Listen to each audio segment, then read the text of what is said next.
bon. Alors, je me présente, donc je m'appelle Béatrice, j'ai 50 ans. Je suis mariée depuis 26 ans avec Philippe, qui a 49 ans, et qui est un ancien malade alcoolique. Et nous avons ensemble 3 enfants. Philippe est abstinent depuis 17 ans, et moi je suis abstinente volontaire depuis 15 ans et demi. Alors avant que je me marie avec Philippe, que je le rencontre, Philippe buvait déjà. Mais quand je l'ai rencontré, même si je voyais que parfois le week-end il avait, comme on dit, certaines cuites, quoi. Bien, j'étais amoureuse, amoureuse et tout, donc je voulais pas voir les défauts, je voulais pas voir que c'était un problème. Et on s'est mariés assez rapidement. On s'est rencontrés début 84 et on s'est mariés en 85, un an après. Et en 86, on a eu notre première fille, Marie-Laure. Et c'est après la naissance à Marie-Laure que j'ai commencé à me rendre compte que l'alcool chez Philippe devenait un problème. Ça a commencé par des petites choses, des mensonges. Il rentrait tard. Parfois bien excité, je me demandais ce qu'il avait. Et puis, bien quand ça allait pas, il s'allongeait sur le canapé et puis il fallait pas aller l'embêter. Je voyais que ça allait pas. Et puis, plus ça allait, et plus il inventait des histoires pour trouver des excuses parce qu'il n'était pas bien. Et puis ça a été de plus en plus, je ne veux plus aller travailler. Trouver des excuses pour avoir des arrêts de travail. Bref, au bout d'un moment, j'ai commencé à me poser pas mal de questions. Et puis, il y a eu un deuxième événement, c'est que je suis tombée au chômage. Et donc, on a décidé de déménager. Donc, on s'est rapproché du travail de Philippe, qui avait quand même pas mal de kilomètres pour aller travailler avant. Et puis je me suis dit, tiens, c'est peut-être qu'il est fatigué par la route et tout, le fait qu'on se rapproche de son travail, qu'il puisse rentrer le midi manger, peut-être qu'il va être mieux dans sa peau et puis qu'il boira moins et puis qu'il se sentira mieux. Eh bien, je me suis toute trompée. Philippe, ça a empiré. Il s'est mis à boire de plus en plus, il s'entendait de moins en moins bien avec son patron. Donc c'était des engueulades avec son patron et puis à la maison parce que il ne voulait plus aller travailler, il rentrait tard, des fois il partait le matin pour aller au travail, il ne s'y rendait pas et il revenait le soir très énervé, avec une bonne cuite et ça a été les premières gifles. Donc je commençais vraiment à m'inquiéter. Ensuite, nous avons eu un petit garçon, à peu près 1 an et demi après qu'on soit arrivé. Et puis, je me suis dit, tiens, le fait d'avoir un garçon, lui qui en rêvait d'en avoir un, ça va s'arranger. Eh bien non, ça n'a pas arrangé les choses. Il a été de plus en plus, absent de son travail. Son patron me téléphonait souvent le matin, en me disant Philippe n'est pas au boulot, où est-ce qu'il est? Et moi je croyais parti depuis 1 heure ou 2 heures. Je ne savais pas où il était. Alors des fois il rentrait dans l'après-midi, il avait bu un bon petit coup. Il était très énervé.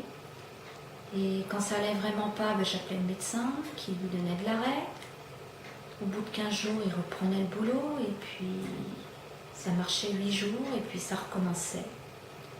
Au bout d'un moment, le médecin ne savait plus comment faire, donc il l'a envoyé voir un psychologue. Le psychologue n'a rien pu faire. Il lui a donné des comprimés et je pense que alcool et comprimés, ça a fait qu'envenimer les choses. Et donc ensuite a commencé des grosses crises, des grosses colères, des coups un peu plus prononcés et puis des séjours en hôpital psychiatrique parce que ça n'allait plus du tout. C'était devenu infernal.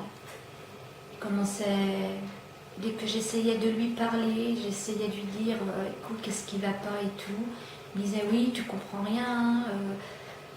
Il m'envoyait pète, comme on dit, et puis il commençait à engueuler les enfants. Et ça devenait intenable à la maison. Le matin, quand il partait, je ne savais pas s'il partait au boulot ou bien si il était parti boire un verre quelque part. Enfin, des choses... c'était intenable, quoi. Intenable à la maison. Et puis, il y a eu un événement aussi qui m'a fait prendre conscience que je ne pouvais plus tenir... je ne pouvais plus faire confiance en Philippe. S'il y avait un souci, je ne pouvais plus compter sur Philippe.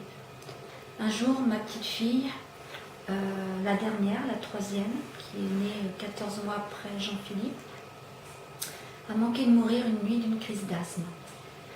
Et donc, j'ai été obligée de l'emmener en urgence à l'hôpital. J'ai appelé mes parents, heureusement. Quand ils sont arrivés, Philippe n'était pas bien du tout. Et il est incapable de s'occuper de ses enfants. Moi, j'étais à l'hôpital. Je suis restée 3 jours là-bas près de ma fille. Il n'est jamais venu. Il ne s'est jamais soucié de sa fille. Il était dans sa bouteille. Et je me suis sentie vraiment très très seule. Et heureusement que j'avais mes parents. Parce que je ne sais pas ce que j'aurais fait. Et là, j'ai pris conscience que la Philippe, c'était plus le Philippe que je croyais être. J'avais l'impression d'être à côté d'un étranger qui n'avait plus conscience de ses responsabilités de père, de mari. Je me sentais très seule, très très seule. Et puis, je ne savais plus comment faire, je ne le comprenais plus. J'essayais de lui parler, je demandais conseil au médecin, mais rien n'y faisait. Et ça n'allait pas en s'arrangeant, ça empirait. Alors oui, des fois, il avait des moments de lucidité. Il me disait, oui, pardonne-moi, je sais que je t'ai fait mal, que je t'ai frappé, que je te promets, je vais faire attention. C'était des belles promesses. Alors les premiers temps, j'y croyais. Je disais, oui, il va tenir sa promesse, il a compris. Et puis, ça recommençait. Bref, ça allait en empirant, j'avais pas de solution. Alors un jour, j'ai décidé de partir. Ça n'a pas été une décision facile, ça je peux vous le dire. Mais il y avait plein de choses. J'en pouvais plus, j'étais fatiguée de lutter toute seule. J'avais appris aussi que Philippe faisait des prêts derrière mon dos.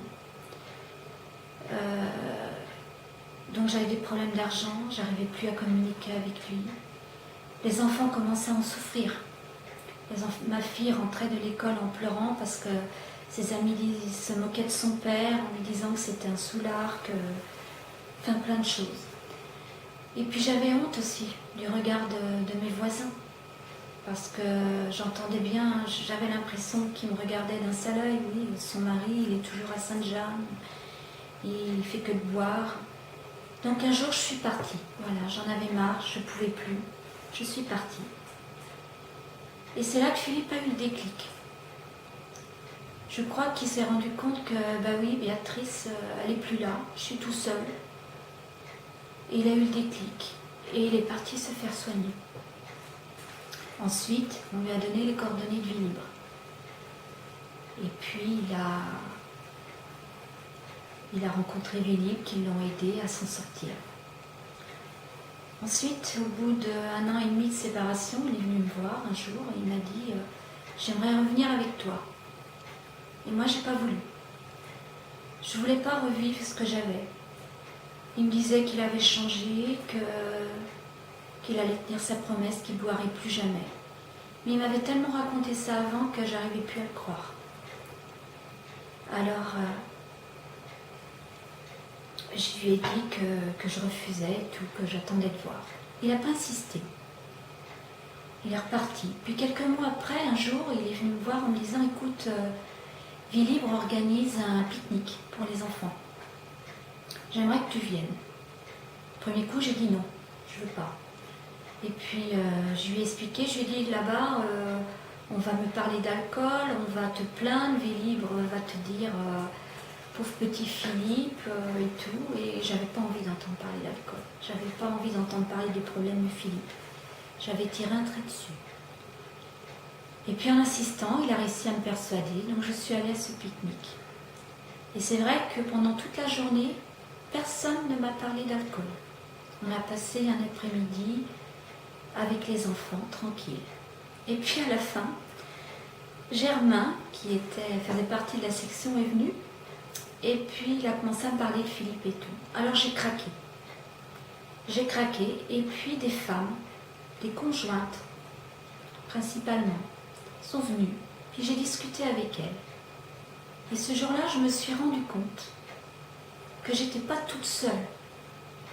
J'étais pas toute seule à avoir vécu cette expérience-là. Qu'il y avait des femmes comme moi qui avaient connu un mari alcoolique, qui avaient connu tout ce que j'avais vécu. Et donc en parlant, je me suis dit, mais Béatrice, t'es pas toute seule. Et peu à peu, Philippe m'a fait connaître Vie Libre. J'ai rencontré d'autres fois ces femmes, pas en réunion. C'était toujours pendant des pique-niques ou des soirées. Et puis, bien, au bout de 2 ans et demi, Philippe et moi, on est revenus ensemble. Quelques mois après qu'on soit revenus, il a fait une rechute, ce qu'on appelle une rechute sèche. Et là, j'ai commencé à douter. Je me suis dit, oh là, je suis à peine revenue avec lui, il va recommencer. Et Philippe a eu une très bonne réaction. Il m'a dit, Béatrice, je retourne à la Mandrole sur Choisy, je refais une cure, mais je te promets, quand je vais revenir, je ne vais pas recommencer. Et c'est ce qu'il a fait.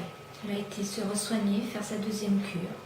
Et depuis, il n'a jamais repris d'alcool. Et cela fait donc maintenant 14 ans qu'on est revenus ensemble. Et ça marche. On est toujours ensemble. Les enfants ont grandi. Et j'espère que ça va durer. Ce que j'ai à retenir de cette histoire, c'est un regret. Pourquoi Philippe a attendu vraiment d'être au bout, dans le trou, pour réagir? On a perdu beaucoup de temps. Mais il a réagi. Mais il a fallu que je parte pour qu'il le fasse. Mais il a réagi. Deuxième chose, c'est la confiance. Ça a été très long de revenir. Ça a été le plus dur. Refaire confiance à la personne. Mais on y est parvenu. Même si aujourd'hui encore, parfois, j'ai un petit peu d'appréciation.